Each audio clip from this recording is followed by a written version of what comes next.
Welcome to Suman TV. నేను మీ నవీన్. ప్రస్తుతం నేను ట్రీట్మెంట్ రేంజ్ హాస్పిటల్లో ఉన్నాను. మనతో ఉన్నారు ప్రముఖ సైకియాట్రిస్ట్, అదేవిధంగా సెక్సాలజిస్ట్ డాక్టర్ సునీల్ కుమార్ రెడ్డి గారు. హాయ్ సార్, నమస్తే అండి. నమస్కారం. సార్, అందరి చేతిలో కూడా ఈ మధ్యకాలంలో మొబైల్స్ ఎక్కువైపోయాయి, అదేవిధంగా నెట్ కూడా ఫ్రీగా ఇస్తూ ఉన్నారు. సో ఈ నెట్లో చాలా వరకు మంచి ఇన్ఫర్మేషన్ చూసుకోవచ్చు, కానీ బ్లూ ఫిల్మ్స్ ఎక్కువ చూసే వాళ్ళు కూడా ఉన్నారు. అట్లాంటి వాళ్ళు ఏంటంటే టీనేజర్స్లో ఎక్కువగా ఉండి మళ్ళీ వాళ్ళు మ్యారేజ్ దగ్గరికి వెళ్ళేసరికి ఈ హస్తప్రయోగాలకు అలవాటు పడిపోయి పెళ్ళి అయిన తర్వాత కూడా మళ్ళీ ఆ బ్లూ ఫిల్మ్ చూస్తే కానీ అంగం స్తంభించకుండా ఉంటుంది.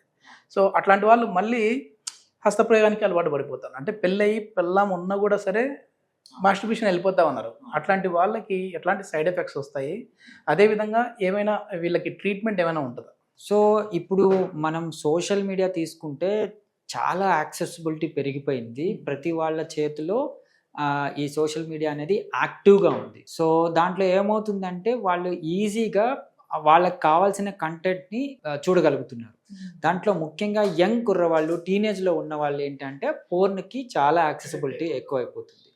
ఈ పోర్న్ అనేది పోర్న్ ఒక్కటే ఉండదండి. ఇది పోర్న్ అడిక్షన్కి వస్తాం. పోర్న్ అడిక్షన్ అంటే ఏంటి? పోర్న్ లేకుండా వాళ్ళకి ఎరెక్షన్స్ అనేది రావట్ల. సో ఈ పోర్న్ అడిక్షన్ ఎరెక్టైల్ డిస్ఫంక్షన్ అంటాం. సో ఈ పోర్న్ ఎరెక్టైల్ డిస్ఫంక్షన్ అంటే ఏంటి అంటే వాళ్ళు ఈ పోర్న్ విత్ మాస్టర్బేషన్ ఎప్పుడైతే ఇది వస్తుందో వీళ్ళకి పోర్న్ లేకుండా అంగస్తంభన అనేది కుదరదు. సో నిజంగా మ్యారేజ్ అయిన తర్వాత కూడా వాళ్ళు ఈ పోర్న్ చూసుకునేసి ఎరెక్షన్ స్టిమ్యులేషన్ తెచ్చుకొనేసి రియల్ సెక్షువల్ యాక్ట్కి వెళ్తున్నారు.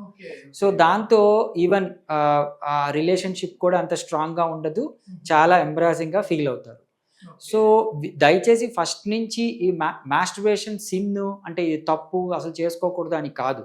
కాకపోతే ఎప్పుడైతే ఈ పోర్న్తో దాన్ని యాడ్ చేస్తామో ఆబ్వియస్గా అది ఒక రివార్డ్ పాయింట్ లాగా మైండ్లో వెళ్ళిపోయి అడిక్షన్కి వెళ్ళిపోతాం.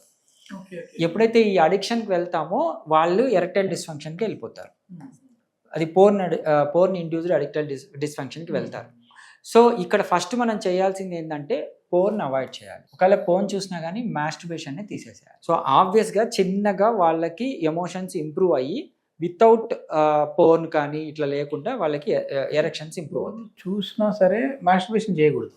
ఒకవేళ మాస్టర్బేషన్ అలవాటు ఉన్న వాళ్ళు మామూలుగా ఏంటి రోజుకి ఎన్నిసార్లు చేయొచ్చు అంటారు హస్తప్రయోగం అలవాటు ఉన్న వాళ్ళు? సో యూజువల్గా హస్తప్రయోగం అనేది పెద్ద సబ్జెక్ట్ అండి.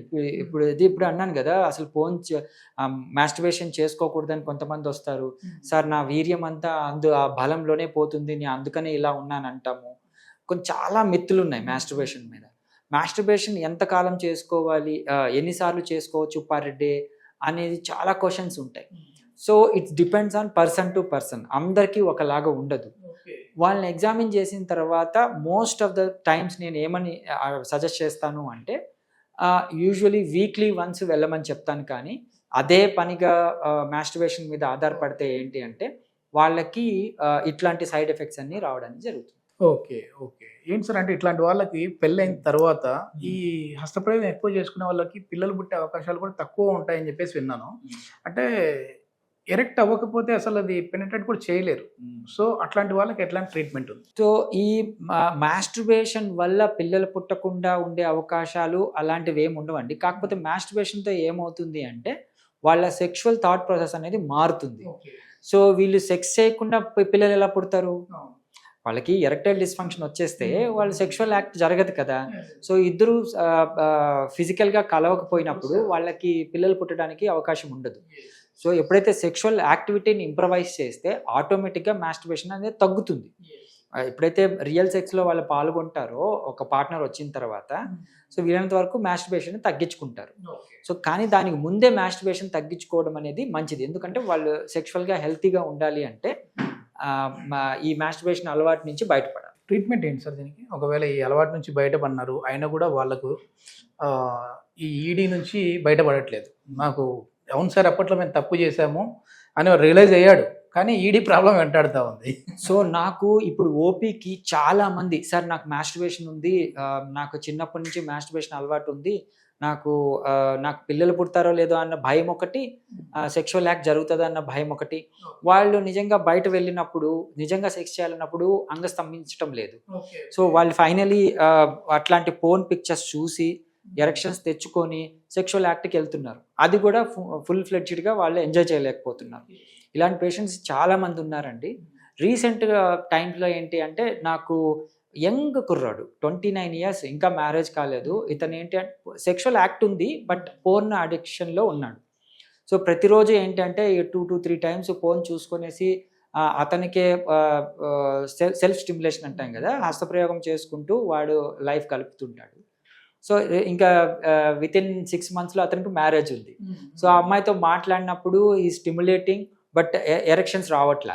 ఓన్లీ ఫోన్ చూసుకొనేసి అతను సెల్ఫ్ స్టిమ్యులేషన్కి వెళ్ళి మాస్టర్బేట్ చేసుకోవడం జరుగుతుంది. సో ఇతనికి నేను అంటే నా వీడియోస్, ప్రీవియస్ వీడియోస్, మన వీడియోస్ చూసేసే మన దగ్గరికి రావడం అనేది జరిగింది. సో ఇతనికి ఏంటి అంటే నేను షాక్ వేవ్ థెరపీ ఇవ్వడం అనేది జరిగింది. అంటే ఎక్స్ట్రా కార్పోరియల్ లో ఇంటెన్సిటీ షాక్ వేవ్ థెరపీ అంటాము. దీంతో ఏమైంది, ఆ అబ్బాయి ఫైనలీ అంటే మన మాటలు విని వీడియోస్ మన ఎంకరేజ్మెంట్ ద్వారా పోర్న్ అనేది స్టాప్ చేసేసుకో. సో ఇది కంప్లీట్లీ బంద్ అయిపోయింది. సో ఎప్పుడైతే పోర్న్ చూడటం బంద్ చేసేసారో ఈవెన్ మాస్టర్బేషన్ కూడా తగ్గిపోయింది, స్టాప్ అయిపోయింది. సో దాంతో ఎరెక్షన్స్ తగ్గిపోయాయి. ఫస్ట్ తగ్గిపోయాయి. తర్వాత మనం ఏదైతే స్టిమ్యులేషన్ టెక్నిక్, ఈ kind of shock wave therapy ఇవ్వడం అనేది జరిగిందో, ఈ షాక్ వేవ్ థెరపీతో మనము ఎరెక్టైల్ డిస్ఫంక్షన్, ఈ దీంతో పాటు వచ్చిన ఎరెక్టైల్ డిస్ఫంక్షన్ని కరెక్ట్ చేయడం అనేది జరిగింది. సో ఇప్పుడు అతని హ్యాపీగా సెక్షువల్ యాక్ట్ ఇంప్రూవ్ అయింది. జస్ట్ ఊహతోనే అంగస్తంభన అనేది జరుగుతుంది. సో ఎందుకంటే అంగానికి రక్త ప్రసరణ పెంచుతుంది. ఇవి బంద్ చేసేసాము, ఆటోమేటిక్గా అతనికి ఎరెక్టైల్ డిస్ఫంక్షన్ కరెక్ట్ చేయడం అనేది జరిగింది. వాళ్ళ సెక్షువల్ లైఫ్ హ్యాపీగా. ఎందుకంటే చాలా మంది కూడా పెళ్లికి ముందు అయితే అలవాటు ఉంటుంది సార్ ఈ మాస్టర్బేషన్ అలవాటు. సో పెళ్ళి అయిన తర్వాత కూడా చేస్తున్నారంటే అది మిస్టేక్. కానీ అట్లాంటి వాళ్ళకి ఈ షాక్ వేవ్ ద్వారా ఎన్ని సెట్టింగ్స్లో మనం ట్రీట్ చేయొచ్చండి? సో ఇప్పుడు ఏమవుతుంది అంటే ఎప్పుడైతే పోర్న్ ఇవన్నీ ఆపేస్తామో వాళ్ళకి ఎరెక్టైల్ డిస్ఫంక్షన్ వస్తుంది కదా. ఈ ఎరెక్టైల్ డిస్ఫంక్షన్కి మనము 8 to 12 సిట్టింగ్స్, అంటే మనం పర్సన్ టు పర్సన్ అందరికీ ఒకటేలాగా కాదు, కొద్దిగా మనం వాళ్ళని ఎగ్జామిన్ చేసి వాళ్ళ హార్మోన్స్ ఇష్యూస్ ఏమన్నా ఉన్నాయా, ఫిజికల్గా ఏమన్నా లోపాలు ఉన్నాయా చూసుకునేసి 8 to 12 సిట్టింగ్స్ వరకు వెళ్తుంది. అంటే ఒక 2 to 3 months పడుతుంది. అంటే ఇది వీక్లీ సిట్టింగ్స్ అన్నమాట. మొత్తానికి పెళ్ళికి ప్రిపేర్ అవుతా ఉన్నారు అన్నప్పుడు ఒక 5 months ముందు వస్తే సరిపోద్దేమో. సో ఈ 2 to 3 monthsలో వాళ్ళ ఎరెక్టైల్ డిస్ఫంక్షన్ని, పోర్న్ అడిక్షన్ కానీ మాస్టర్బేషన్ కానీ వాళ్ళ బిహేవియరల్ చేంజ్ కదండి. ఇది రెగ్యులర్గా మనం ఏదో ఉపన్యాసం ఇచ్చేసి తగ్గించేసేయండి అని ఒక చిన్న కౌన్సిలింగ్ ఇష్యూ కాదు. సో వాళ్ళకి చిన్నగా ఈ మాస్టర్బేషన్ ఆపేయటం అని చెప్పటం. యూజువలీ మ్యారేజ్ అయిన తర్వాత పార్ట్నర్ లేకపోవడం, పార్ట్నర్ ఉండడం వాళ్ళ మాస్టర్బేషన్. కానీ బిఫోర్ మ్యారేజ్ మాస్టర్బేషన్ అనేది easy way to relax their sexual thoughts. అందుకని పాపం వెళ్తుంటారు. బట్ దాని మీద డిపెండెన్సీ లేకుండా వీక్లీ వన్స్ వెళ్ళడం అనేది మంచిది. దీనివల్ల ఏమైనా ఈ మాస్టర్బేషన్ ఎక్కువ అవ్వడం వల్ల అంగం సైజ్ ఏమైనా చిన్నగా అయ్యే అవకాశం ఉంటుందా సార్? ఎందుకంటే కొద్దిమంది అంటుంటారు కదా, దీనికి ముందు మా సైజ్ బాగున్నాయి సార్, దీనికి అలవాటు పడిపోయి సైజ్ కూడా చిన్నగా అయిపోయింది అంటుంటారు. అది నిజమేనా సార్? యాక్చువల్లీ మాస్టర్బేషన్ టెక్నిక్స్ అని ఉంటాయి, అది వేరే టాపిక్ ఉంటుంది. బట్ మాస్టర్బేషన్ యూజువలీ ఏంటి అంటే మనం సెల్ఫ్ స్టిమ్యులేషన్ ఇవ్వడం వల్ల, మనకు కావాల్సిన ఎమోషన్ మనమే ఇవ్వడం వల్ల ఆబ్వియస్గా బ్లడ్ ఫ్లో అనేది తగ్గుతుంది. అందుకని సైజ్ చిన్నదని అనిపిస్తుంది. బట్ మరీ చిన్నదిగా అయితే ఏమీ ఉండదు. ఓకే, ఇది మొత్తం మీద ఏంటంటే చాలా వరకు కూడా ఏదో నెట్లో మనకి మొబైల్లో నెట్ ఈజీగా ఫ్రీగా అవైలబుల్లో ఉంది అని చెప్పేసి మరి ఎక్కువ పోర్న్ చూసేసి ఈ మాస్టర్బేషన్కి అలవాటు పడిపోయారంటే పెళ్ళైన తర్వాత చాలా ఇబ్బందులు అయితే ఎదుర్కొనే అవకాశం ఉంటుంది. దీనికి కూడా మీరు ఒకవేళ అప్పుడు వరకు మైండ్లోంచి ఆ థాట్స్ తీసేసి ఇప్పుడైనా ట్రీట్మెంట్ చేయించుకోవాలి అని అనుకుంటే మాత్రం ట్రీట్మెంట్ రైజ్ హాస్పిటల్లో షాక్ వేవ్ థెరపీ అనేది అయితే అవైలబుల్లో ఉంది. సో సునీల్ కుమార్ రెడ్డి గారి కాంటాక్ట్ నెంబర్ కూడా మేము ప్రొవైడ్ చేస్తున్నాం, మీరు నేరుగా హాస్పిటల్ వారితో మాట్లాడచ్చు. Thank you sir. Thank you.